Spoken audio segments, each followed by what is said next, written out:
What's good, Atlanta? This is the Blog and Dirty podcast, where Dirty Bird is the word if you haven't heard.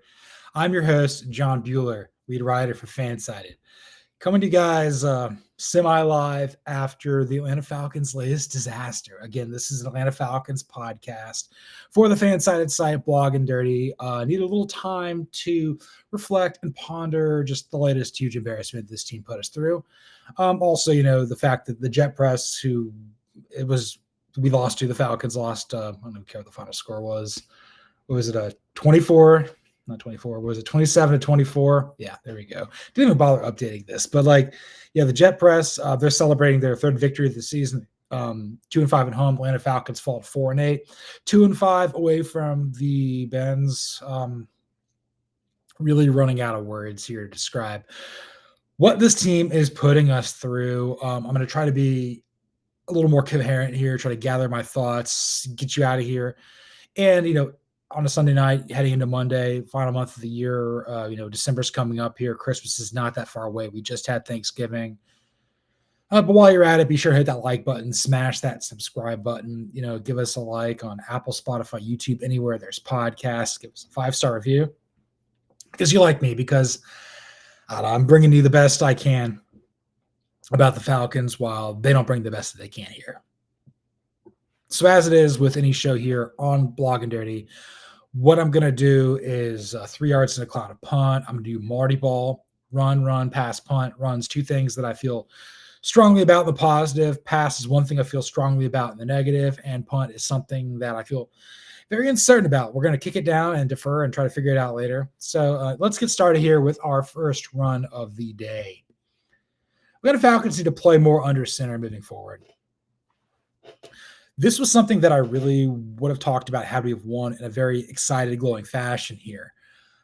Look, this was a game that was being played in the elements on a turf that's actively trying to kill you at MetLife. I understand that, you're in not necessarily a hostile environment because the Jets suck too. But look, this is in the NFL, you need your quarterbacks to be able to operate under center. You can't 11 personnel people to death. This isn't the LA Rams. When you have a quarterback like Kirk Cousins who prides himself on accuracy, being able to sell the play action opens up passing lanes for your receivers and tight ends to make plays. Of course, you got to catch the damn ball. Didn't do a great job of that, especially on the final offensive possession of the game. I understand it was raining. I understand that the Jets have decent defensive personnel. You got to hold up. You got to catch those footballs, man. But when you have a quarterback who can be under center, it's allowing you running game. Bijan Robinson had a phenomenal game. Tyler Algier played great. Kyle Pitts played very well too. When you're able to run an offense under center with your quarterback putting his hand under the center's ass and getting the ball and going, you open up a little bit more deception, I guess, is probably the best way to say it from an offensive play calling standpoint. Unfortunately, Zach Robinson's a doofus. He spells his name Z-A-C because he doesn't know he can't handle the fourth letter. The guy's a moron. But when you have a quarterback who can play under center, which is something clearly Michael Penix Jr. doesn't know how to do. I understand that he's hurt, but I saw what happens when you have a veteran quarterback being able to do this. There were plays where I thought Algier and Robinson were able to kind of get going a little bit quicker. They were on the Jets defense a little bit faster, as opposed to having that big, running speed. They're going a little bit fast. They're getting to the line of scrimmage faster and going past it. Again, maybe they're going with more momentum, being further back in the pistol, but you can't have your offensive play calling be so predictive. But more importantly, when you are operating under center, your tight end's more of a weapon.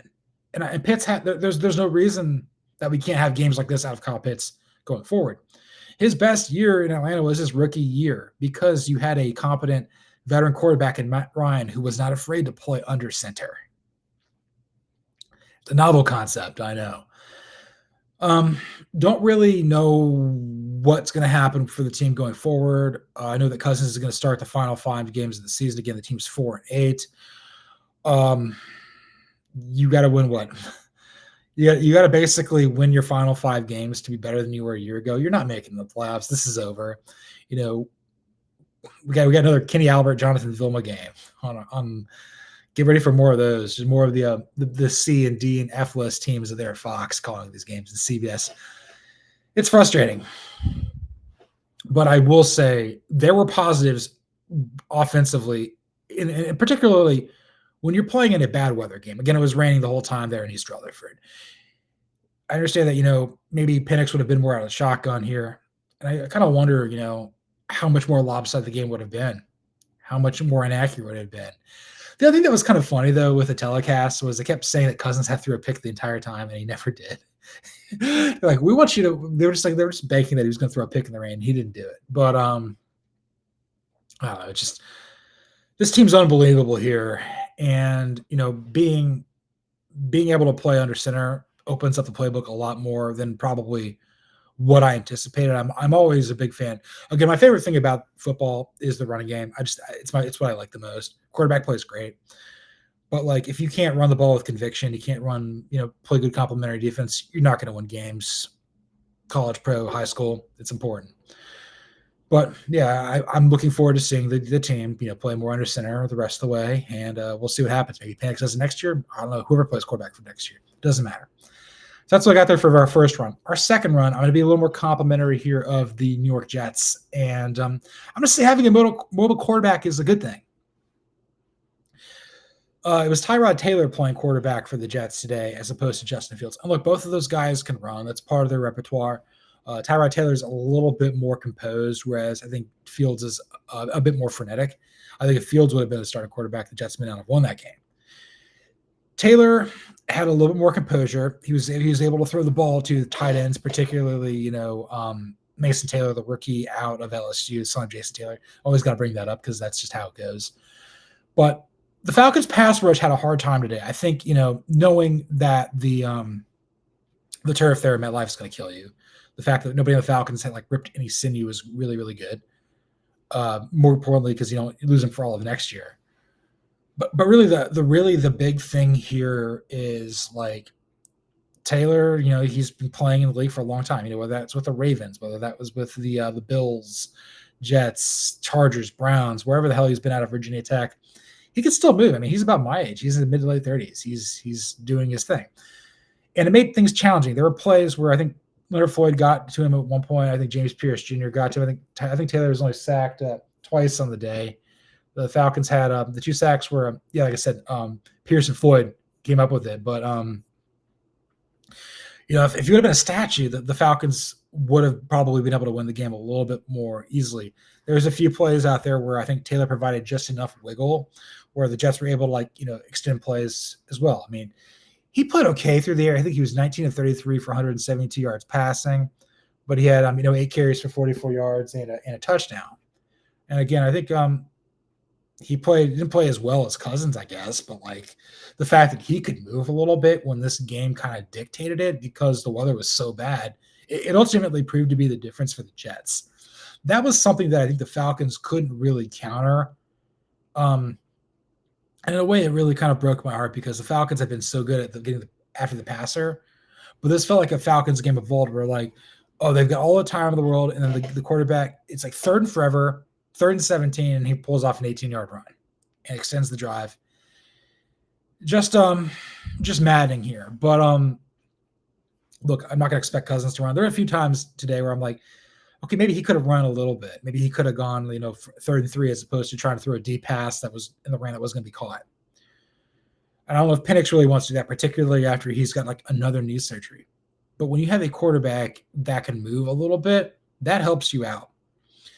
Perfect example is my alma mater, the Georgia Bulldogs. Again, I got to ride the highs of highs with Georgia on Saturdays, Friday this week in clean old fashioned hate, and the lows of lows with the Falcons on Sunday, Monday, Thursday, whatever the hell they play. But Gunnar Stockton did not play very well versus Georgia Tech. Maybe they didn't want to show the Randall and Wreck or really anybody else on tape much through the passing game. He had the 1 touchdown to Zachariah Branch, which proved to be the difference. A lot of field goals to be had there in Atlanta. But follow me on this. Stockton, like, is still trying to figure it out as a passer, still trying to figure out how to layer it his first year as a starter.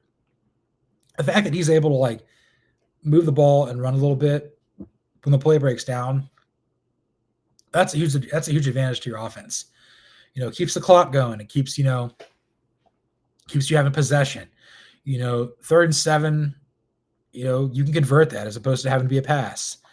If it's 3rd and 2 and you don't complete it, maybe you could run and get about 5 yards there and live to fight another down.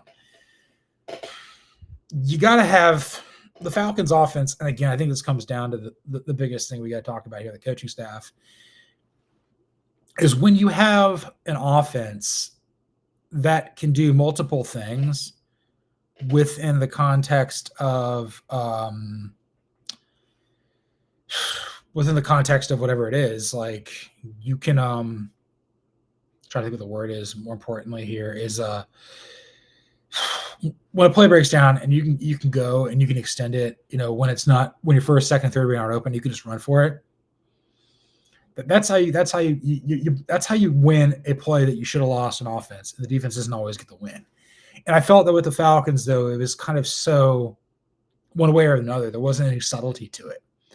And this has really been kind of an issue with the team. Whereas, like, the ball carrier or the receiver is going to be the one who's making the play as opposed to the quarterback. The quarterback's giving him the ball, but, like, to be able to have that third option there where the quarterback can get a few yards himself, that would be huge. I wish we had that going for us, but we don't. And we probably never will because we're the Falcons. And we're going to move on to our second half of our show with a third down, our pass. Marquice Williams' special teams unit is awful, and it cost the team the game. That's why we lost. Yes, Tyrod Taylor being able to scramble a little bit helped, but special teams cost this team dearly. You have the muffed punt from Jamal Agnew. I hated that during the telecast. They're saying, like, oh, he's one of the best returners in the league. He hasn't done a damn thing for us this year. He muffs the punt, gives the Jets a short field. I believe Bruce Hall punched it in for a touchdown as well. That was early on in the game. I think the Falcons kind of responded with Robinson and Algier having rushing touchdowns as well. You had a missed field goal from Zane Gonzalez from distance. Again, like, kicking game's kind of been a problem. That was his first miss for the team. But again, like, 50-something yards in the elements outside, I understand. He did make another 52-yard field goal. Then you give up that big return where the Jets got the ball like on their own 15. And then there's also another play where Agnew received the ball, and then he went back and lost another 5 yards. Like, special teams, I'm so tired of people like, the NFLers of the world who's like, oh, we don't care about special teams. It's so important. That's how you win or lose games. But special teams tells me is, and this is a lot of times where the special teams coordinator becomes the interim when the head coach gets fired, because this is a guy who has a relationship with seemingly everybody on the team. Everybody plays special teams, or at least everybody's knowledgeable of that. Yes, there's only 4 different kinds of plays if you include, onside kick, kicking and recovery, but like punt return, punting the ball, kick, field goal, kickoff, things of that nature. When you're sloppy on special teams, it means you're sloppy everywhere. I'm not expecting you to have Cordero Patterson or a Devin Hester or a Deion Sanders sort of return. I'm not expecting that. I'm not expecting you to block a field goal. I'm not expecting you to block a punt. I'm expecting you, like, when the ball is changing hands, and that's what special teams is about, kicking. And I understand, yes, the elements are there, and it's MetLife, and it's the Jets, and you're the Falcons, but be a little more locked in. There are about 6 plays in every game where it's won and lost, and you got to win at least 4 of them. I mean, the muffed punt was one where I'm like, that's going to come back and bite us in the ass. And I think that was really the play more so than anything where I'm like, a good team doesn't let that happen, and we're not a good team. I don't know if Marquice Williams is going to have a job tomorrow. I don't know if anybody else is going to have a job tomorrow, but that was not a banner day for special teams. And let me put this way, like, throughout most of my Falcons fandom, again, I'm 36 years old. I've been following this team since I was a kid. We've usually had a really good kicking game. We've had Deion Sanders and Devin Hester and Cordero Patterson all play in the return game for us. We've had Allen Robinson. We've had other players. Like, why are we hyping up Jamal Agnew? What's he do? He's just a jag. He cost us the game this week. cost us the season in some ways. Like, you don't come back from losing the 2-9 Jets. Are you kidding me? Not at all. I told myself I wasn't going to get super mad here. I allowed the Jet Press to do the show. I did false start. Definitely check that out on the show. I'm definitely talking about the coaching carousel. A lot more positive things here in the Falcons. But yeah, I do college football and pro, whatever it is. But yeah, let's move on to our final topic and get out of here. My fiance is over there at the bar next door. We're going to get something to eat. Let's move on to our fourth down with punt. I have no idea if Arthur Blank's going to wake up, smell the roses, and fire everybody. I don't know.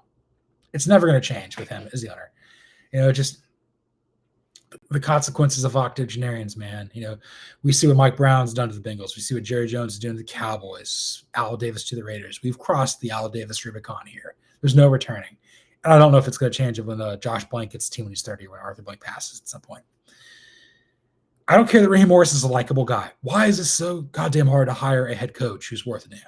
Raheem Morris was terrible at Tampa. He was terrible 15 years ago. He was terrible when I was in college. I could have told you that. One of my best friends is a Buccaneers fan. One of my former bosses is a Buccaneers. They said he might be a good coordinator, terrible head coach. And I understand that nobody else wanted to hire this guy. You know what? Maybe you should have given Mike Vrabel the city of Atlanta, because he doesn't lose in New England. I know the Arthur Smith of it all was a problem. Every single week, no matter who we play, we give the game away because we can't win, and that would be a sin. We even lose the games before we even begin, because there's no angels in the outfield with this team or on the gridiron here. We've got a head coach who's not a head coach. We're the worst coach team in the NFL because our defensive-minded head coach can't impact a game. We've got a guy who was so bad at his job as an offensive coordinator in Zach Robinson that Oklahoma State, he went 1-11. Won one game. Would rather hire some guy named Eric Morris than the quarterback who played for Mike Gundy, because they don't want that back in the building. And I'll say this. Aaron Glenn is not being a great head coach right now. There's a little bit more hope with the Jets than us right now. They got some draft picks. They don't have a quarterback. They know they don't have a quarterback. And they can use those draft picks, and they can trade up to get Fernando Mendoza or Ty Simpson or Dante Moore or whomever they damn well please. We got Cousins under contract. We got Penix under contract. I don't know if it's going to be any better. But we got to have a head coach when it hits the fan. He can actually make a difference. This is something I've kind of come full circle on. I'm not the biggest Andy Reid fan in the world because I don't think he's a good dad. And that's okay. That's not everyone's great. He's a great football coach, not a great dad. That's neither here nor there. But what Andy Reid does is when it's not going well there in Kansas City, he'll draw up a play. He'll pull Patrick Mahomes aside and say, hey, we're going to do this. We need a guy, look, in college football, you need to have a CEO type. You need to have a guy who's kind of like a rally of the troops, a motivator, a good guy, as opposed to Lane Kiffin. Maybe Raheem Morris would be a great college head coach. But in the NFL, you need a tactician. These are the best of the best of the best, sir, with honors. And when you have players like that, there's not much separating the Jets from the Falcons. That's why this game, was decided by 3 points. It was decided because Nick Folk made a 50-something yard field goal when the Falcons couldn't convert get field goal range for Zane Gonzalez to attempt a long kick. You got to have a guy who, when the game's not going your way and it's starting to slip, can make a difference. Raheem Morris can. Zach Robinson can. I think Jeff Ulbrich could. So at least I'd have him be the interim and see what happens. But, this team is not making the playoff here. Really a shame. And this is the most embarrassing team in the NFL. I'm kind of embarrassed to cover them like this. Maybe it'll turn, but I don't know, man. I'm so done with this. I told myself I'd give myself some time to air out. I was a little more fired up there heading into fall start. Recorded that earlier. I definitely checked that on Monday. We definitely check this out now. God, this team's so dumb. And this was 3 yards and a cloud of punt here on the Blog and Dirty podcast. You can follow me, John Buhler, on Twitter, the X at Buhler118. You can follow the show on X at Blog and Dirty. You can follow along on YouTube at Blog and Dirty FS. Give us a like, comment, subscribe, review, whatever you can on Apple, Spotify, YouTube, anywhere there's podcasts. Give us a 5-star review. This is not a 5-star team. Don't hate. Don't shoot the messenger. Shoot the team. This team's embarrassing. I'm doing the best I can out here, trying to make a living in this wonderful thing called sports. Way to have the season in November, guys. Like, unbelievable. Once again, thanks for listening. And this is the Blog and Dirty Podcast.